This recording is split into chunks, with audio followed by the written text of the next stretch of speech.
안녕하세요. 오늘도 사연살롱을 찾아주셔서 감사합니다. 서울 사는 60대 후반의 할매예요. 60대에 처음 진입할 때만 해도 할머니 나이라고 추워도 생각 안 했는데 내 나이 70에 가까워지니 완전히 쭈그렁탱이 할머니가 다 됐네요. 요즘 거울을 보면 내 얼굴 주름들을 다리미로 쫙쫙 펴고 싶다는 생각까지 든다니까요. 내 마음과 정신만은 아직도 팔팔한 청춘 같은데 지금은 뭘 하려고 해도 몸이 따라주질 않네요. 그도 그럴 것이 파킨슨병이라고 진단받은 지 벌써 수년이 흘렀거든요. 그동안 먹은 약만 해도 한가만이 될 것 같네요. 이젠 내성이 생겼는지 약발도 잘 안 듣습니다. 저의 손과 발은 점점 떨려오고 근육은 날이 갈수록 뻣뻣해지기만 해요. 이렇게 성치 않은 몸을 가져서 누구에게 의지하고 싶은데 제 곁에 사람들은 다 없어지고 이제 고시원 옆방에서 만나 수양딸로 삼은 우리 미소 한 명만 남아있어요. 그나마 다행인 점은 하늘에서 뚝 떨어지듯 돈이 생겨나 죽을 때까지 금전적으로 부족할 일은 없을 거라는 거예요. 다른 사람들은 돈 있다는 것에 부러움을 느끼기도 하겠지만 건강 다 잃고 가족 잃은 제게 돈이 다 무슨 소용 있나요? 죽을 때 돈 짊어지고 갈 거 아니니 돈은 생활에 필요한 만큼만 있으면 딱 좋은 것 같아요. 물론 돈이 있으면 생활에 불편함은 줄겠죠. 그건 흙수저로 태어나 평생을 지지리도 가난했던 제가 누구보다 잘 알고 있어요. 제가 얼마나 허리띠 졸라매고 살았는지 말씀드리면 놀라실 거예요. 요즘 젊은 사람들은 다이어트 한다고 일일 일식 한다지만 우리 때는 먹을 게 없어서 하루 한 끼 먹기도 참 힘들었어요. 그나마도 물에 보리밥 말아 간장 찍어 먹고 그랬죠.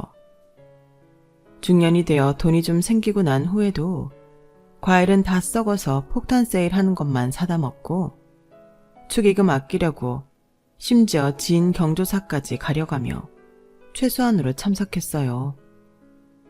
참으로 어리석은 나날이었죠. 제가 하도 가습을 안 쓰고 전기도 안 쓰니 검치머니 사람 안 사는 빈집인 줄 알았다는군요. 별별 에피소드들이 많네요. 지금 생각해보면 다 부질없어요. 거의 독거노인이 돼버린 지금 제게 가장 필요한 건 사람의 온기예요. 핏줄과의 인연을 끄는 지금 뼈에 사무치게 쓸쓸하게 짝이 없습니다. 그래도 우리 착하고 예쁜 양녀인 미소와 앞으로 남은 인생 잘 살아가야겠죠. 내일은 또 내일의 태양이 뜰 테니까요. 지금 이 시점에서 저의 삶을 한번 정리하는 시간을 가져보려 해요. 제가 애정하는 채널인 사연살롱 여러분들과 함께 제 삶을 공유해 볼게요. 제 이야기를 다 들으시고 이 할미한테 격려의 한 말씀 부탁드려요. 그럼 제가 파킨슨병으로 투병하는데 힘이 좀 날 것 같네요. 지금부터 시작할게요. 요즘 한 60년 전 흑백 영상들도 복원돼 있던데 그때 보면 시골에 집신 신고 다니던 사람들이 많이 있었어요.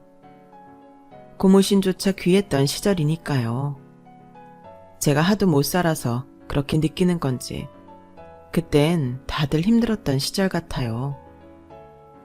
제가 어렸을 적 가족 사진을 보면 저희 엄마는 얼굴이 크고 키가 작고 좀 사내같이 생기셨고 오히려 저희 아빠가 꽃미남 스타일이었어요. 엄만 평생 한량이었던 우리 아빠를 미워하면서도 젊은 시절 이야기가 나오면 아빠의 외모 칭찬만큼은 빠지지 않고 하시더군요.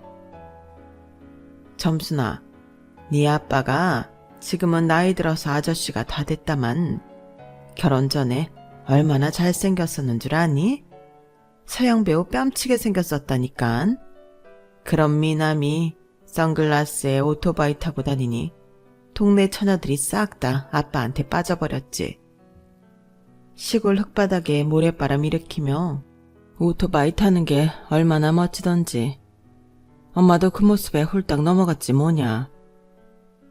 그런 아빠는 시골 동네 처녀들의 관심을 한 몸에 받으며 일은 안 하고 맨날 오토바이만 타고 놀러 댕기다가 어느 날 오토바이 사고로 다리를 절고 얼굴에 엄청 큰 흉터가 남게 되었어요.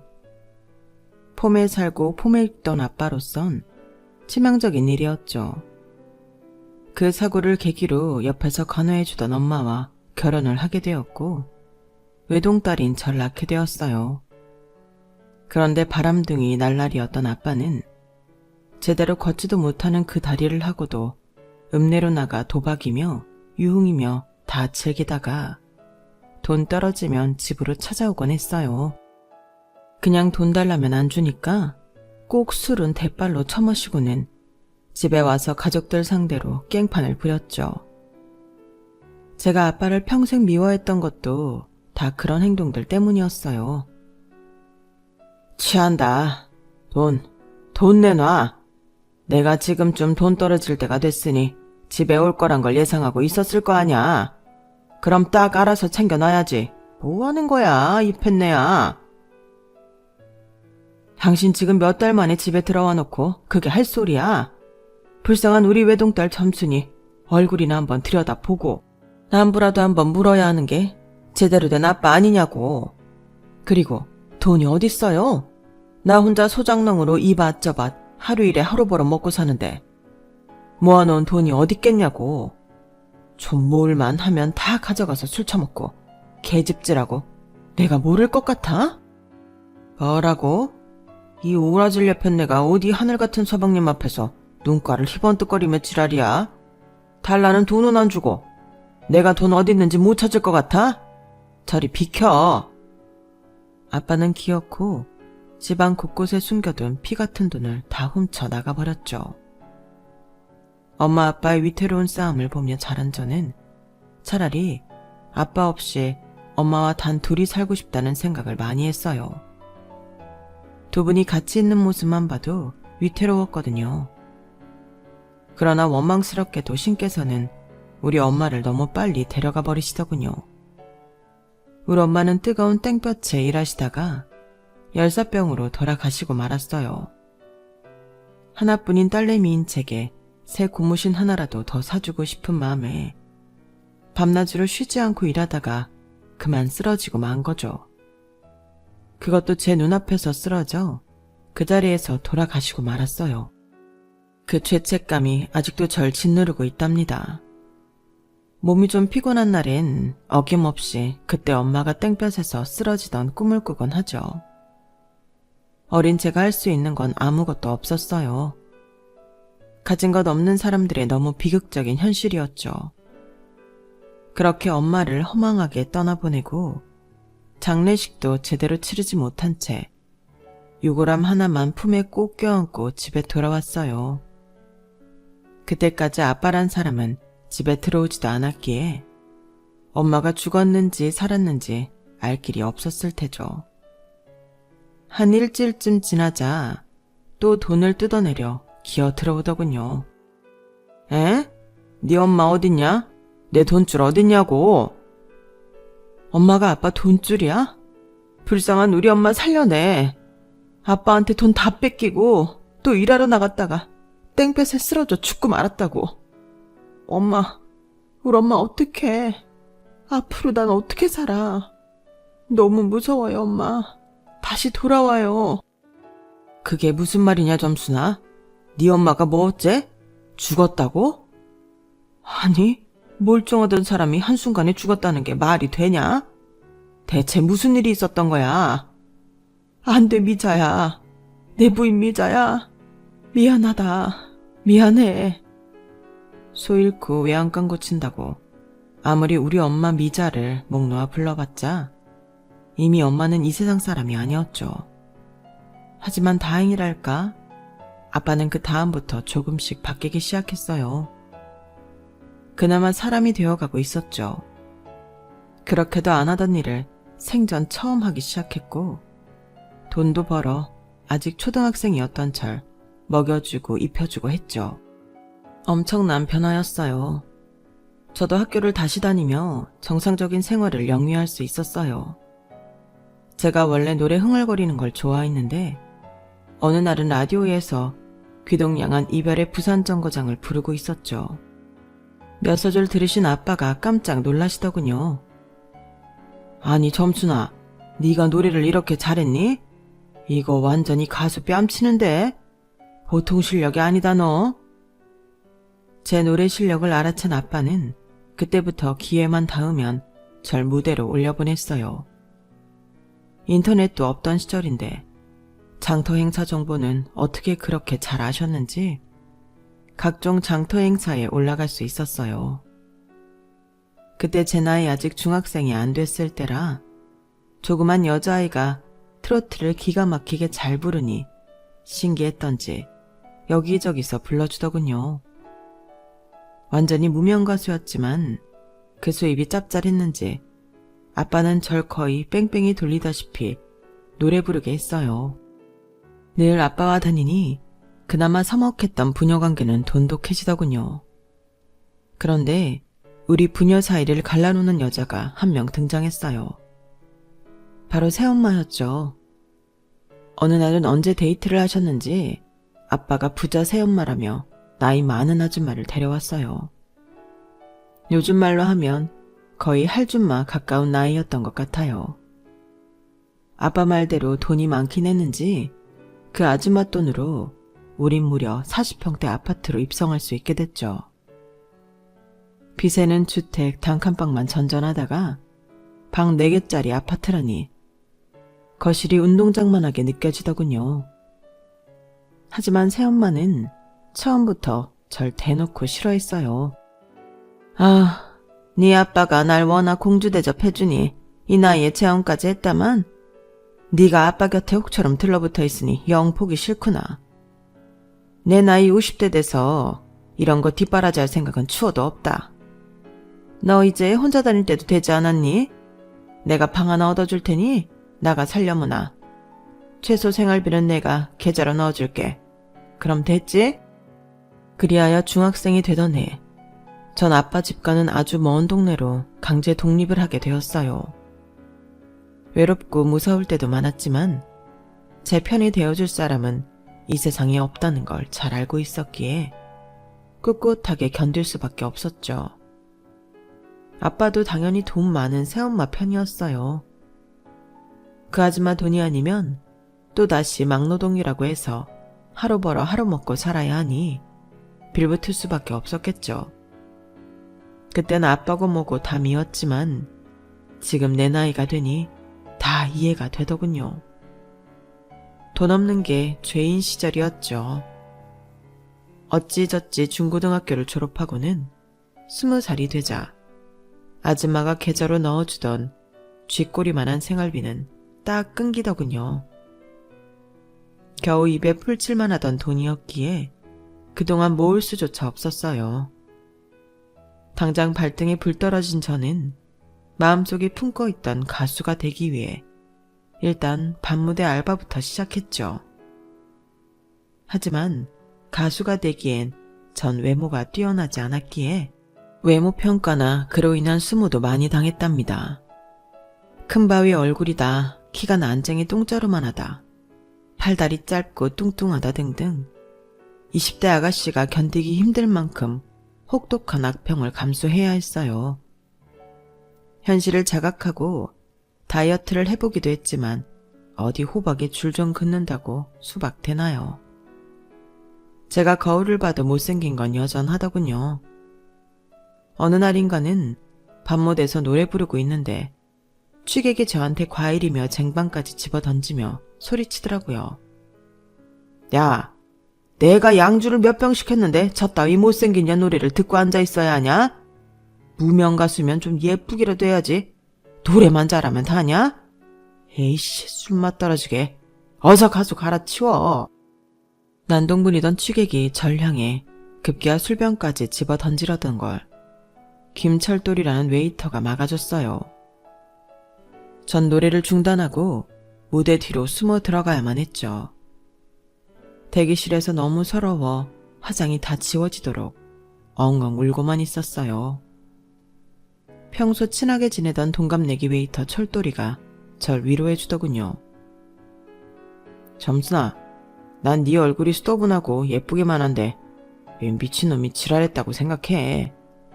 요즘 워낙 서양 사람 같은 코쟁이들이 TV에 많이 나와서 그런가 서구적인 얼굴을 좋아하나 봐. 나도 못생긴 거 아는데 그게 쟁반까지 던질 일이냐고. 가수가 노래만 잘하면 됐지 뭐가 더 필요한데. 엄마, 난 왜 이렇게 못생긴 거예요. 웨이터 철도리의 위로에도 불구하고 제 자존감은 더욱 낮아져만 갔어요. 안 되겠다 싶어 성형외과에 가서 싹 다 뜯어 고쳐달라고 했죠. 그동안 밤무대 뛰면서 벌어놓은 돈을 성형외과 의사한테 다 바치면서 말이죠. 수술 붓기가 빠지자 그나마 좀 봐줄 만한 비주얼이 되더군요.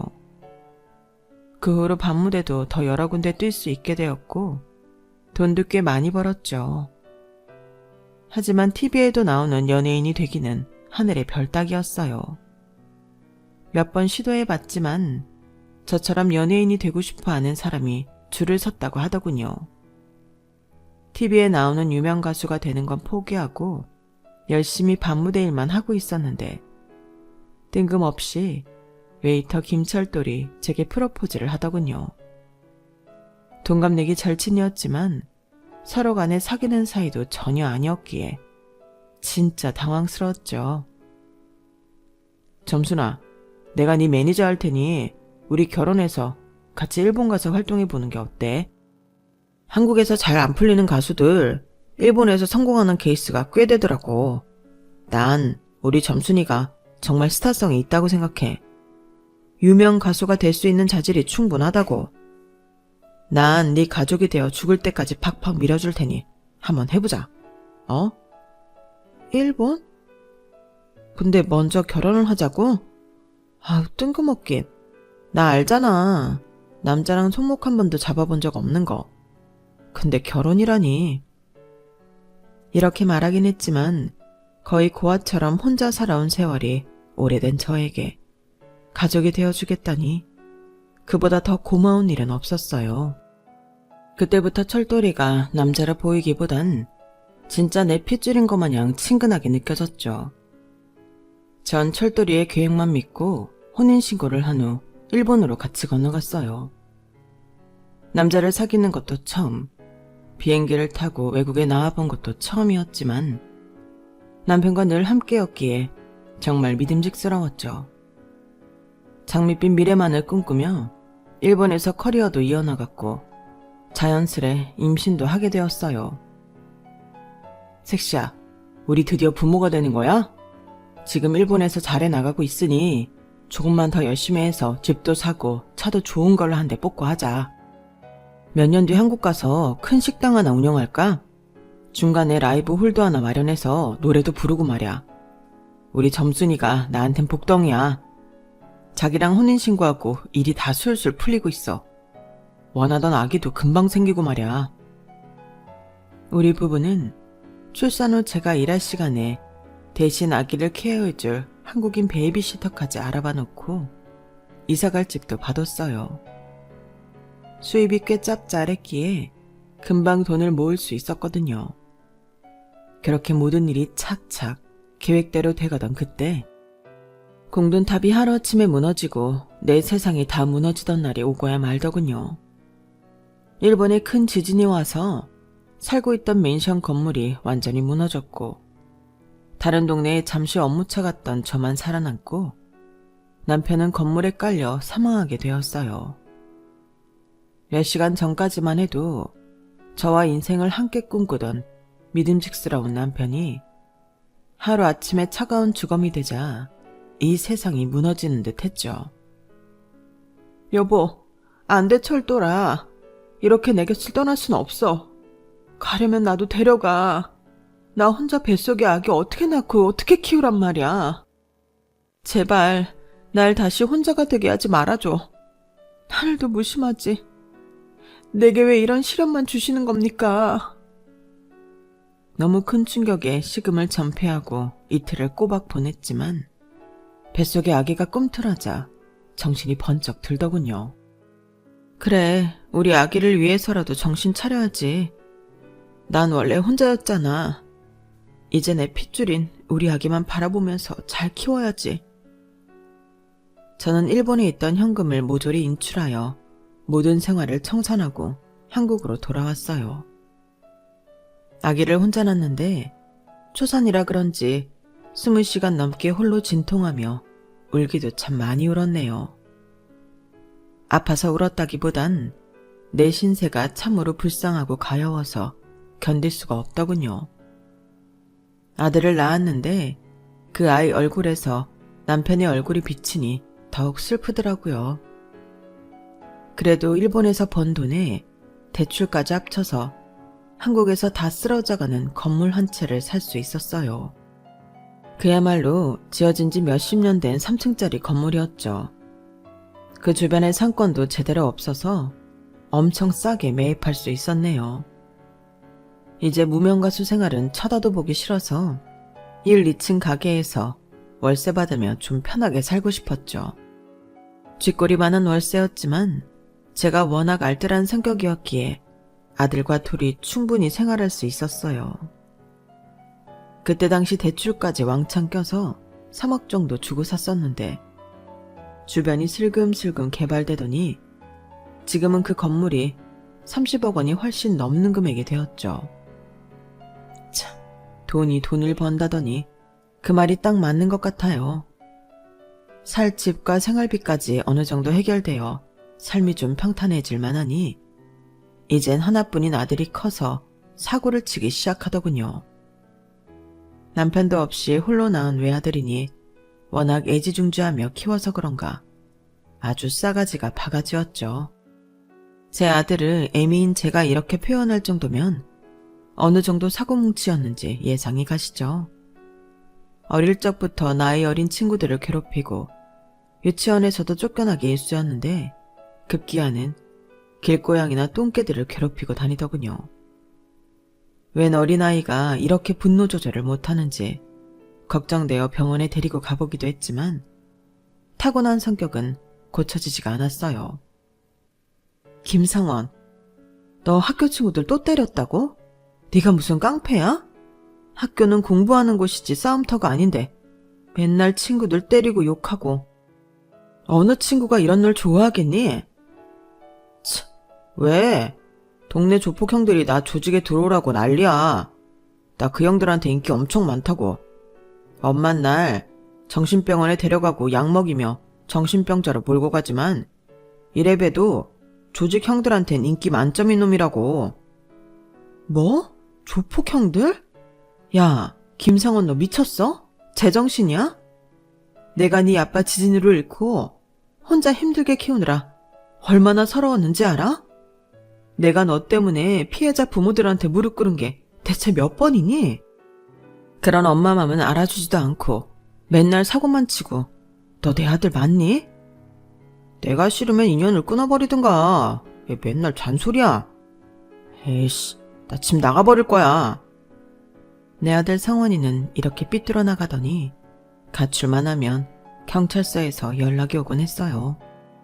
소년원을 들락날락거리더니 성인이 되자 끝내 교도소까지 가더군요. 아들이 걔 막장으로 행동할 때마다 애미인 제 마음은 무너져 내렸어요. 모든 게 다 제 탓인 것만 같아서 스트레스가 이만저만이 아니었죠. 아들 때문에 신경을 하도 많이 써서 원형 탈모가 심하게 와 머리 이곳저곳에 동전만한 땜빵이 숭숭 뚫린 적도 여러 해였어요. 급기야는 몸이 좀 떨리고 뻣뻣해지는 것 같아서 큰 병원에 가봤더니 파킨슨병이라더군요. 그때 당시만 해도 이름도 생소한 병이라 혹시 죽는 건 아닌지 덜컥 겁이 나더군요. 파킨슨병이 뭐죠, 선생님? 암 같은 건가요? 저 당장 죽는 거예요? 당장 죽는 병은 아니니 안심하세요. 하지만 완치 개념도 없고 아주 장기간 치료를 해야 하는 병입니다. 약을 쓰고 치료를 받으면 병세가 좀 늦춰지긴 할 거예요. 당장 죽는 병은 아니라니 그나마 안심이 되었어요. 남편이 하루아침에 사망하는 걸 보니 죽음에 대한 공포가 제 마음속에 자리 잡고 있었거든요. 그때까지만 해도 미우나 고우나 내 자식인 상원이를 혼자 두고 죽지는 못하겠더군요. 내 생명이 다하는 날까지 품어주고 싶었죠. 이 세상에 단 하나뿐인 내 핏줄이니까요.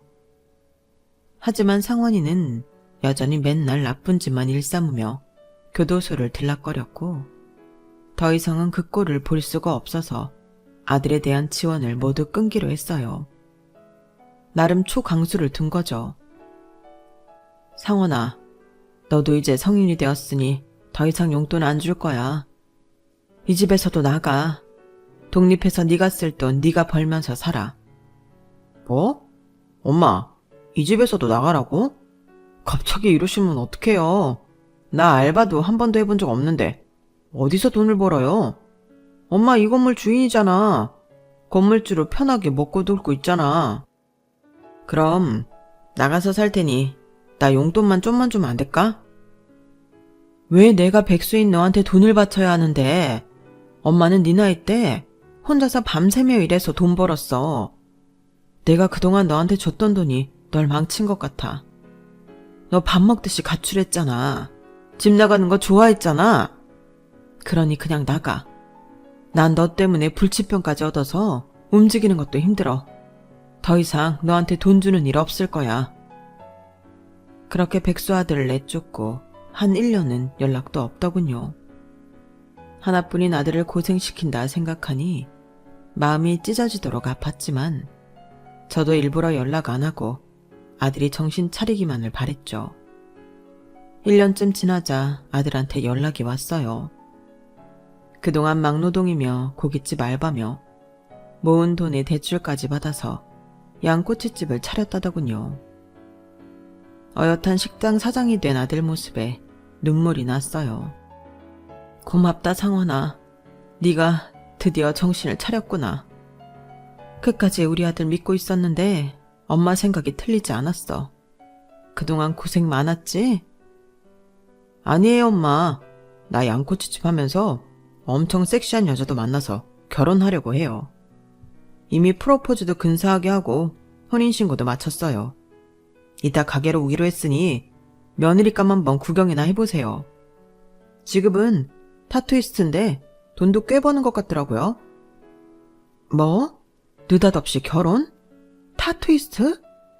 결혼 생각이 있었으면 엄마한테 먼저 말했어야지. 이미 혼인신고까지 마쳤다고? 그런 게 어딨니? 뜬금없는 혼인신고 소식에 아들을 탓하고 있는데 웬 노랑머리에 미니스커트 입은 날라리 같은 아가씨가 가게로 들어오더군요.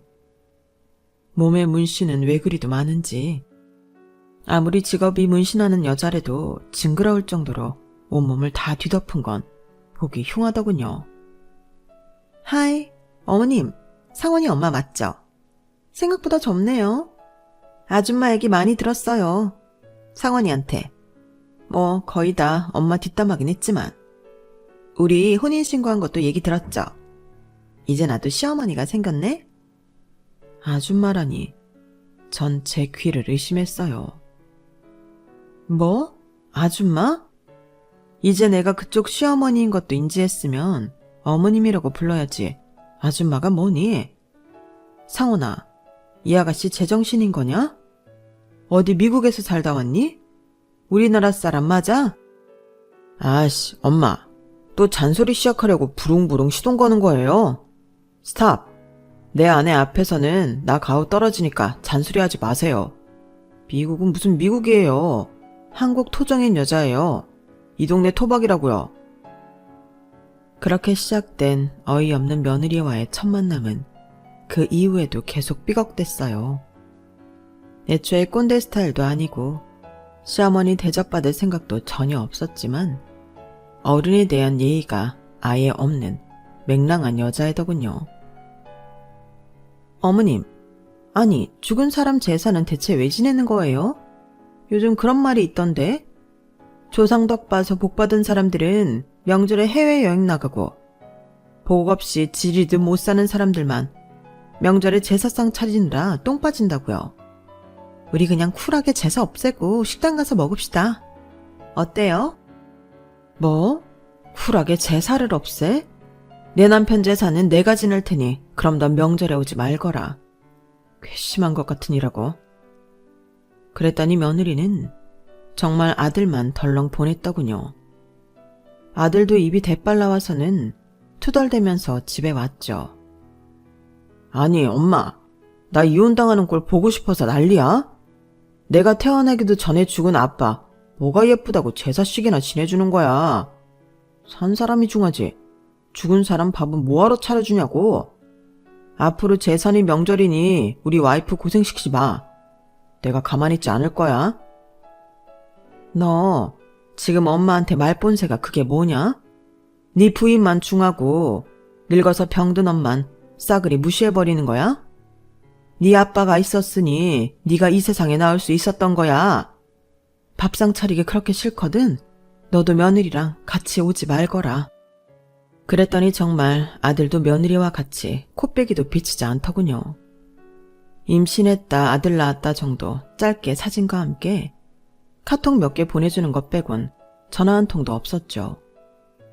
괘씸하기 그저 없었지만 파킨슨병이 점점 심해지며 거동도 조금씩 불편해지자 아쉬운 쪽은 저였죠.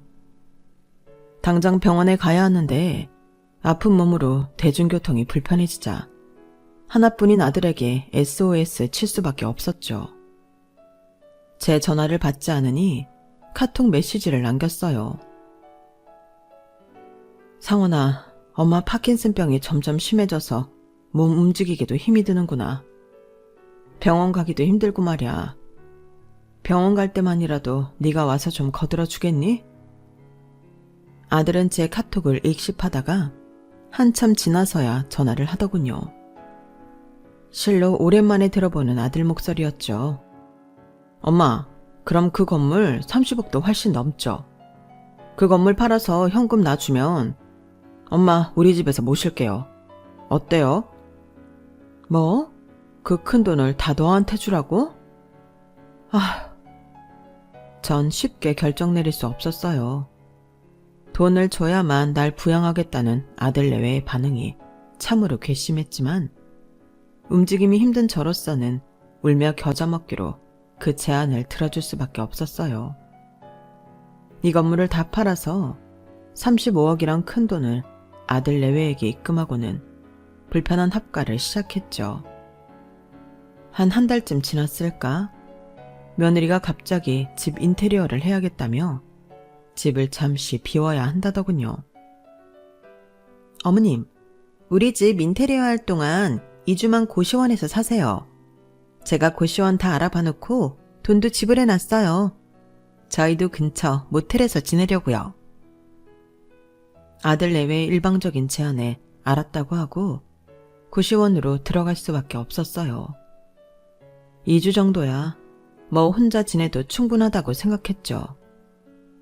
그런데 2주가 지나고 3주가 지나도 아들 내외에게서 연락이 없더군요.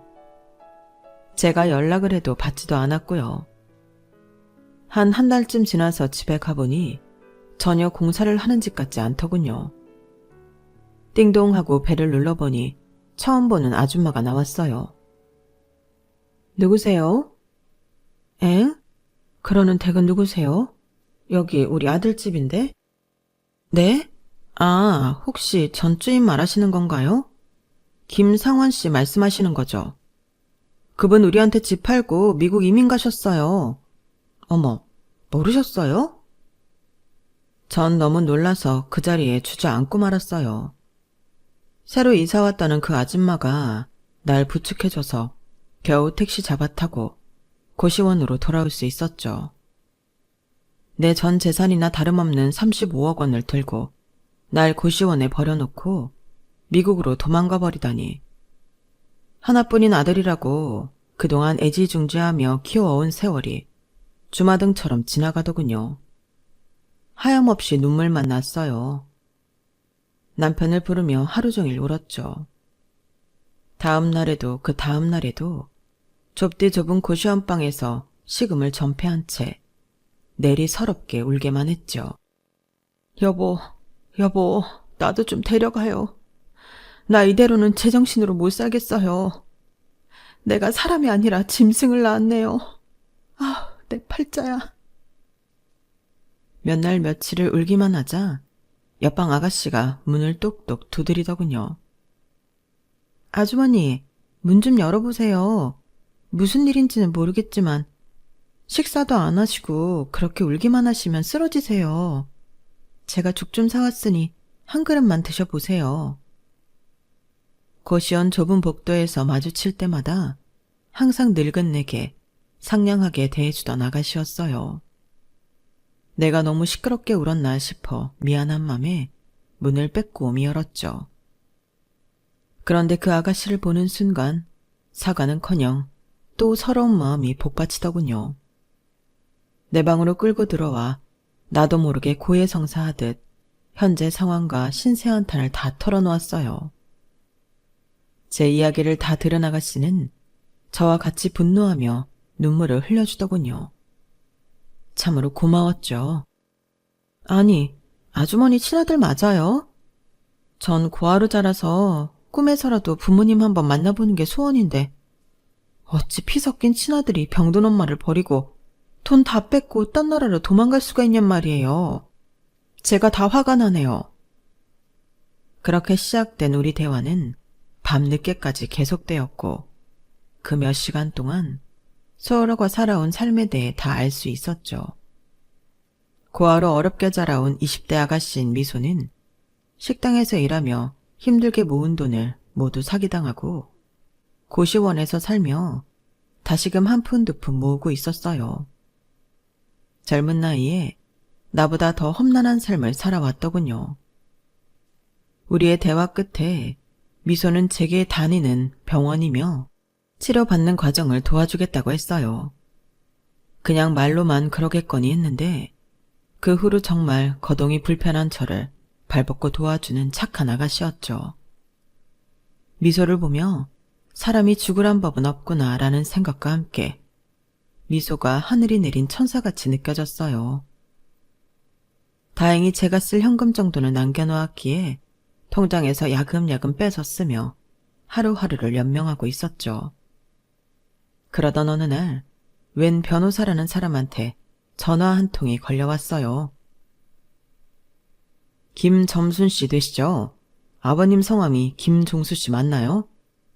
아버님께서 돌아가시면서 유산을 남겨주셨어요. 부동산과 현금을 합하면 거의 150억 정도가 됩니다. 자세한 내용은 만나서 말씀드리겠습니다. 150억이요? 150만 원 아니고 150억이라고요? 난생 처음 로펌에 가서 변호사의 안내대로 아버지의 유언장과 내용을 확인했어요. 제가 봤던 아버지는 평생 100만 원도 손에 쥐어본 적이 없는 분이었는데 날 그토록 싫어했던 새엄마가 부자긴 부자였나 보더군요. 새엄마가 긴 세월 투병을 하다 돌아가셨고 그 옆에서 간병하다 아버지도 몇 달 후에 바로 사망하셨다고 하더라고요. 아버지가 제 삶의 발자취를 다 알고 있으면서도 적극적으로 연락하지 못했던 것도 다 돈 많은 새엄마 눈치 보느라 그랬다네요. 결국 자식 없던 새엄마의 재산이 아버지로부터 저에게까지 내려온 거죠. 준단이 받긴 했는데 전혀 실감이 안 났어요. 여튼 제일 먼저 든 생각은 나에게 가장 잘해주는 사람에게 이 재산을 꼭 물려주고 싶다는 거였어요. 저도 골골하니 언제까지 건강하게 살 수 있을지 장담을 못하는 상황이니까요. 고시원 룸메이트이자 진짜 친딸처럼 날 도와주는 미소가 가장 먼저 떠올랐어요. 미소에게 말했어요. 미소야, 아줌마가 살면 얼마나 살겠니? 친아들과도 연락 두절된 이 마당에 날 도와줄 사람은 너뿐이로구나. 아줌마가 널 정식으로 입양하고 싶은데 네 생각은 어떠니? 정말요? 아주머니, 절 가족으로 받아들여 주시는 거예요? 저 이제부터 친딸 해도 되는 거예요? 제한테 엄마가 생기는 거예요? 저한테 진짜 가족이 생긴 거예요? 정말 감사해요, 아주머니. 상속을 받아 졸지에 돈 50억이 생겼다는 얘기는 입양 절차가 다 완료된 후에 했죠. 이 돈이 날 버린 내 친아들한테 흘러들어가게 하고 싶진 않구나. 내가 저 세상 가기 전에 이 돈을 다 너에게 줄 거야. 이제부터 필요한 돈은 다 나한테 얘기해. 우리 이 지긋지긋한 고시원에서 탈출부터 하자꾸나. 저는 서울 강남권의 제일 좋은 동네에 40평 아파트를 사서 내 딸 미소방도 예쁘게 꾸며주고 함께 살았어요. 착하디 착한 미소가 좋아하는 모습을 보니 더없이 행복하더군요. 진짜 내 뱃속으로 나온 딸내미 같았죠. 유산받은 금액 중에 일부로는 장학재단도 만들었어요. 어려운 형편의 학생들에게 장학금을 전달하는 역할을 하고 싶었거든요. 갑작스럽게 돈이 생기고 그 돈으로 몸과 마음이 풍요로운 생활을 하니 건강도 차츰 회복되는 느낌을 받았어요. 살 것 같았죠. 그러던 어느 날 아들과 연락이 끊긴 지 한 1년쯤 됐는데 미국으로부터 전화가 한 통 걸려왔어요. 혹시 김상원 씨 어머님 맞으신가요? 여기 미국입니다. 김상원 씨한테 채무가 있는데 어머님한테 전화하면 받을 수 있다고 해서 연락드립니다. 정말 어이없는 전화였어요. 내 피 같은 건물을 팔아 35억씩이나 들고 튀었으면서 빚을 대신 갚아달라는 전화를 내게 하라고 시키다니 진짜 썩을 놈이 따로 없었죠. 내 아들이 그러던가요? 내 아들한테 전해주시겠어요? 엄마가 할아버지로부터 유산을 150억 정도 받았는데 한국에 들어와 엄마 돈 35억을 돌려준다면 당장 100억 정도 떼주겠다고요. 제 전화는 도통 받질 않아서 말이죠. 이렇게 말하고 내 주소를 알려주고 전화를 끊었는데 정말 웃긴 건 이렇게 말하고 24시간도 지나지 않아서 아들이 한국 우리 집으로 찾아왔다는 거예요. 웬 선물을 바리바리 싸들고 아들 내외가 강남집으로 왔더군요. 엄마, 진짜군요. 엄마가 할아버지한테 유산 받아서 150억 부자가 됐다는 게 진짜네요. 강남 아파트라니 이것만 해도 몇십억일 텐데.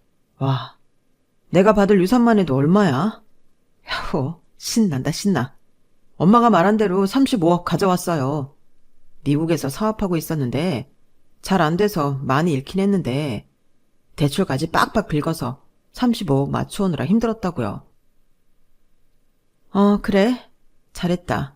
그 35억 엄마한테 당장 계좌이체 해라. 네네 알겠어요. 잠시만요. 은행 다녀올게요. 아들내외는 일을 다 보고 들어와 말하더군요. 자, 보셨죠? 35억 계좌이체 했으니 이제 저 다시 엄마 옆에서 살게요. 우선 우리 가족 살 강남 아파트 한 채 마련해 주시면 안 될까요? 엄마 돈 엄청 많잖아요, 이제. 그 전에 내가 떼온 서류 좀 볼래? 넌 피가 섞인 아들이니 호적에서 파버릴 순 없었지만 네가 날 고시원에 버리고 갔을 때 날 지극정성으로 도와준 아가씨를 정식 입양해서 딸로 입적시켰다. 이미 150억은 내 딸 미소한테 증여해주고 장학재단 만드느라 거의 다 써버렸어. 너한테 줄 돈은 땡전 한 푼 없다. 얼른 다시 미국으로 돌아가든지 마음대로 해라. 엄마, 웬 양녀예요. 엄마 피가 섞인 친아들은 나뿐이잖아요. 날 이렇게 버릴 거예요? 나 미국 다시 돌아가면 빚더미에 노숙자 신세라고요. 그럼 내 돈 35억이라도 다시 돌려주세요. 네 돈 35억? 그게 왜 네 돈이냐? 어머니 내 돈이지. 이게 바로 니네 부부가 병든 날 고시원에 버리고 간 대가야. 졌다 뺏기 아주 재미있구나. 우리 딸 올 시간 됐으니 파출부 아줌마 시켜서 밥상 차리라고 해야겠다. 미국 물 좀 먹었다고 날 상대로 소송 같은 거 행여할 생각일랑 말아라. 네가 날 푸대접한 거나 제대로 모시지 않은 거, 엄마 대접 안 한 거 다 증거 모아뒀으니 아마 법원에서도 괘씸죄 적용해서 네 몫으로는 한 푼도 안 갈 거다. 제가 단호하게 말했더니 며느리까지 읍소하더군요. 손자를 들먹이면서 말이죠. 어머님 손자 한번 보세요. 피가 섞인 사람은 양녀인지 뭔지가 아니고 남편이랑 손자 아닌가요? 제발 저희를 이대로 버리지 마세요. 네? 제발요. 그 더러운 입으로 피 섞였네 어쨌네 하지 말아라. 애초에 애미 취급 안 한 건 니네 부부니까 썩 꺼져라. 니네 관련된 건 아무것도 보기 싫다. 저 선물 다 가지고 이 집에서 나가도록 해. 앞으로 경호원 시켜서 나랑 내 딸 주위에 얼씬도 못하게 할 테니. 그렇게 강제로 아들 가족을 내쫓아버렸어요. 그놈이 어렸을 때부터 내 속을 썩이고 스트레스 받게 해서 결국 방을 얻은 것 같아서 이놈을 애지중지 키운 세월들이 야속하기만 하더군요. 못된 아들놈한테 35억을 다시 받아내고 속이 다 후련했어요. 내가 눈 감는 그 순간까지 아들놈을 다시는 보고 싶지가 않네요. 돈으로 거동이 불편한 저를 도와줄 사람을 고용하니 솔직히 편하긴 하더군요. 예전에 제가 처음 아팠을 때 외친즉 이런 생각을 못했는지 모르겠습니다. 그땐 막막하기만 했거든요. 저의 정식 딸이 된 미소는 이제 더 이상 알바 안 하고 편하게 독서실 다니며 대학 입시를 준비 중이에요. 제가 돈이 없을 때나 있을 때나 한결같이 제 곁을 지켜주며 진짜 엄마같이 대해준 우리 미소에게 전 재산 다 줘도 아깝지 않네요. 미소가 나중에 어엿한 사회인이 되어 결혼도 하고 예쁜 가정을 꾸릴 때까지 건강히 살고 싶은 욕심이 생기는 요즘입니다. 제 평생 요즘처럼 평안한 나날이 없는 것 같아요. 자꾸 돈돈거리면 안 되는데 돈이 사람을 편안하게 만들어주는 건 맞네요. 곳간에서 인신난다고 앞으로 이 돈을 제 개인 생활에만 쓰지는 않을 거예요. 장학재단을 시작으로 제가 죽는 날까지 사회에 봉사하는 삶을 살도록 노력하겠습니다. 제가 기억하는 어렸을 때부터 요즘의 생활까지 제 평생의 이야기를 여러분께 낱낱이 다 해드렸는데 어떠세요? 이 정도면 소설책 몇 권을 써도 모를 만한 파란만장한 삶이었죠. 이게 좋은 건지 나쁜 건지 모르겠습니다만 뭐 재밌게 들으셨다면 다행입니다. 여러분께서는 소소한 일상생활에서도 행복을 찾는 인생을 사셨으면 좋겠어요. 전 마음의 여유가 없어서 그렇지 못했거든요. 병들고 나이든 지금에 와서 그게 참 후회돼요. 앞으로 저도 눈 감는 날까지 소소한 행복을 쫓다 가도록 하려고요. 여러분 모두 화이팅이에요. 고맙습니다. 여러분 사연 댓글에 응원과 현명한 조언 부탁드려요. 좋아요와 구독은 저에게 큰 힘이 됩니다. 오늘도 좋은 일 가득하세요.